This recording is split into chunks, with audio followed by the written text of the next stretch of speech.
चाहे विधायक हो या विधायक के पति हो विधायिका के, किसी का रंगबाजी नहीं चलेगा।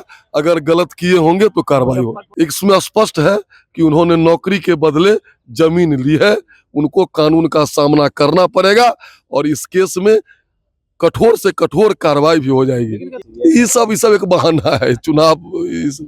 बिहार में लगातार आपराधिक घटनाएं घट रही है और ऐसे में जब सवाल पूछा जाता है एनडीए के नेताओं से, बीजेपी विधायक से, तो वो हाफ एनकाउंटर और फुल एनकाउंटर की बात करते हुए नजर आ रहे हैं। वहीं पे राजद परिवार यानी पूर्व मुख्यमंत्री और बिहार विधान परिषद की नेता प्रतिपक्ष राबड़ी देवी को और पूर्व मंत्री तेज प्रताप यादव को ईडी पूछताछ के लिए कार्यालय बुलाया है। इसको लेकर के जब सवाल पूछा गया तो देखिए क्या कुछ कहते हुए नजर आ रहे हैं। बीजेपी के विधायक हैं हरिभूषण ठाकुर बचौल। सबसे पहले आप वो सुने।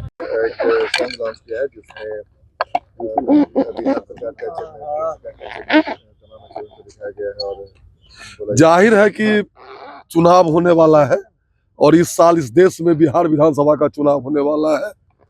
हम नीतीश जी के नेतृत्व में वर्षों से, 1.5 दशक से ऊपर हमने शासन किया है और देश में भी लगभग 11 वर्ष से हमारा शासन है। हमने जो बिहार का विकास किया है, देश का विकास किया है, बिहार में सड़क, बिजली, पानी, कानून व्यवस्था, इन क्षेत्रों में जो काम किया है उसी को चूंकि संगीत के माध्यम से जन जन तक उसको पहुंचाना है, इसलिए हमने ऐसा गीत लॉन्च किया है चुनाव से पहले।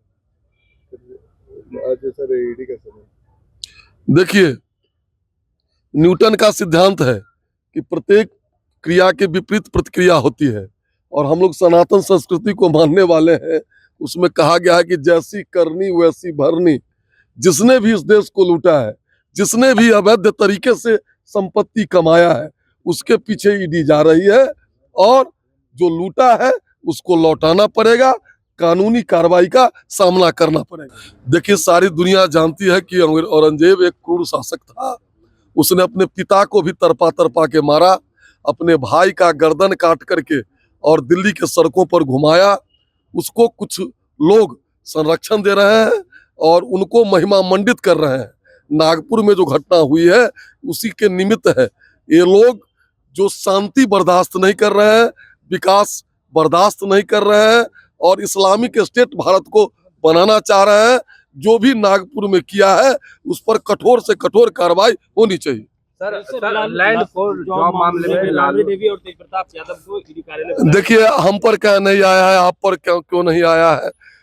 इसमें स्पष्ट है कि उन्होंने नौकरी के बदले जमीन ली है, उनको कानून का सामना करना पड़ेगा और इस केस में कठोर से कठोर कार्रवाई भी हो जाएगी। चुनाव जब आता है तो इस तरह की जो है ईडी कार्रवाई करती है। ये सब एक बहाना है चुनाव। बीजेपी के विधायक है अरुणा देवी, उनके पति की दबंगई सामने आई है, पुलिस कांस्टेबल को निलंबित भी किया गया है। आप लोग इस देश में, इस राज्य में, चाहे विधायक हो या विधायक के पति हो विधायिका के, किसी का रंगबाजी नहीं चलेगा। अगर गलत किए होंगे तो कार्रवाई होगी। जो अपराधी है वो पुलिस पे हमला किए हैं, किशनगंज में एसएसपी पे हमला हुआ है। जो भी करेगा, एसएसबी पर हमला हुआ है और उसमें भी आप विपक्षी लोगों से पूछिए। नोट, जाली नोट के भाग रहा था और एसएसपी का जवान दे रहा, तो एक धर्म विशेष के लोगों ने किस तरह से तांडव किया है, इस पर कठोर से कठोर कार्रवाई की मैं मांग करता हूं। जो भी वैसा होगा, हाफ इनकाउंटर बिहार में शुरू है, फुल इनकाउंटर भी होगा। तो आपने सुना जो घटनाएं हो रही है आपराधिक, उसको लेकर के भी कह रहे हैं। साथ ही साथ जो पूर्व मंत्री हैं तेज प्रताप यादव और पूर्व मुख्यमंत्री राबड़ी देवी को ईडी ने बुलाया है, उसको लेकर के कह रहे हैं देखिए लैंड फॉर जॉब मामला है और चुनाव की बात नहीं है। वहीं पे बीजेपी के विधायक के पति जो है गुंडागर्दी करते हुए नजर आ रहे हैं, उसको लेकर के बीजेपी उन्होंने कहा है कि देखिए यह जो सुशासन की सरकार है और यहाँ पे जो लोग भी गलत करेंगे उसके ऊपर कार्रवाई होगी। कमलेश कुमार, लाइव बिहार, पटना। जिसने भी इस देश को लूटा है, जिसने भी अवैध तरीके से संपत्ति कमाया है, उसके पीछे ईडी जा रही है और जो लूटा है उसको लौटाना पड़ेगा, कानूनी कार्रवाई का सामना करना पड़ेगा।